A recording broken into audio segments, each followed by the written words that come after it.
এখন পর্যন্ত শিশুর একটা গবেষণা করা হয়, গবেষণা দেখা যায় যে শিশুদের দেহে 96% অ্যান্টিবডি কোনো কাজ করতেছে না। অর্থাৎ একজন শিশুর জন্য যদি 100টা অ্যান্টিবডি থাকতো, তার মধ্যে 96টা অ্যান্টিবডি তার দেহে কোনো কাজই করে না। অ্যান্টিবায়োটিককে তৈরি করা হচ্ছিল শিশুদের জীবন বাঁচানোর জন্য, রোগীর জীবন বাঁচানোর জন্য। যখন একজন ব্যক্তি কোনো একটা অ্যান্টিবায়োটিক গ্রহণ করেন, তখন সেই অ্যান্টিবায়োটিক কোনো নির্দিষ্ট ব্যাকটেরিয়ার উপর কাজ করে ওই ব্যাকটেরিয়াকে ধ্বংস করে দেয়। তখন অ্যান্টিবায়োটিক রেজিস্ট্যান্ট হওয়ার কারণে ওই অ্যান্টিবায়োটিক খাচ্ছি আমি ঠিকই, কিন্তু সেটা ব্যাকটেরিয়াকে ধ্বংস করতে পারতেছে না। ব্যাকটেরিয়া এমন কিছু জিনিস তৈরি করে বসে আছে যেটা ওই অ্যান্টিবায়োটিকের বিরুদ্ধে কাজ করে অ্যান্টিবায়োটিকের কার্যক্ষমতাকে কমিয়ে দিচ্ছে, যার কারণে অ্যান্টিবায়োটিক কাজ করতে পারছে না। এটা একটা অশনি সংকেত আমাদের ভবিষ্যৎ প্রজন্মের জন্য যে শিশুদের দিয়ে 96% অ্যান্টিবায়োটিক এরকম হয়ে বসে আছে, ওটা কোনো কাজই করতেছে না। আমরা প্রথম শ্রেণীর যে অ্যান্টিবায়োটিকগুলো ব্যবহার করি সেগুলো অলমোস্ট রেজিস্ট্যান্টে বসে আছে। আমরা সাধারণভাবে যে অ্যান্টিবায়োটিক ব্যবহার করতাম ওয়ার্ডে, সেগুলো রেজিস্ট্যান্ট হয়ে বসে আছে, অর্থাৎ এখন এই অ্যান্টিবায়োটিকগুলো কোনো কাজ করতেছে না।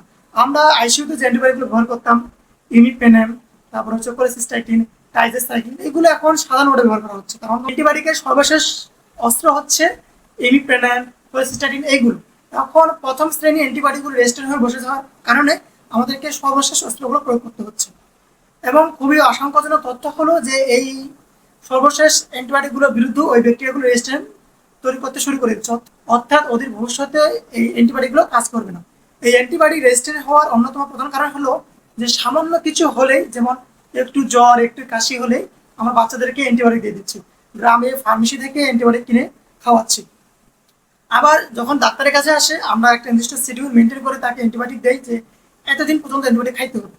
কিন্তু যখন দেখা যায় যে 2-4 দিন বা 5 দিন খাওয়ার পরে রোগ মোটামুটি সেরে গেছে বা অন্যান্য সাইন সিমটমগুলো কমে গেছে, তখন রোগ ব্যক্তি করে কি অ্যান্টিবায়োটিক গ্রহণ করা বন্ধ করে দেয় বা ওষুধ খাওয়া বন্ধ করে দেয়। ফুল ডোজ কমপ্লিট না করার কারণে অ্যান্টিবায়োটিকের যে ব্যাকটেরিয়া পুরোপুরি ধ্বংস করার ক্ষমতা, সেটা নষ্ট হয়ে যাচ্ছে এবং সেই ব্যাকটেরিয়া তখন রেজিস্ট্যান্ট তৈরি করতে শুরু করে এবং একটা সময় রেজিস্ট্যান্ট তৈরি বসে থাকে। তার পরবর্তী সময় যখন আবার ওই একটি অ্যান্টিবায়োটিক দিই আমরা, তখন আর কাজ করে না। অর্থাৎ অ্যান্টিবায়োটিকের ডোজ কমপ্লিট না করার কারণে এই রেজিস্ট্যান্ট তৈরি হচ্ছে। আর এই রেজিস্ট্যান্ট থেকে আমরা বাঁচার উপায় কি? এই রেজিস্ট্যান্ট থেকে বাঁচার উপায় হচ্ছে যে সামান্য কিছু জ্বর হলে বা কাশি হলে অ্যান্টিবায়োটিক গ্রহণ করতে বিরত থাকা, ডাক্তারের পরামর্শ ছাড়া কখনোই অ্যান্টিবায়োটিক গ্রহণ করা যাবে না।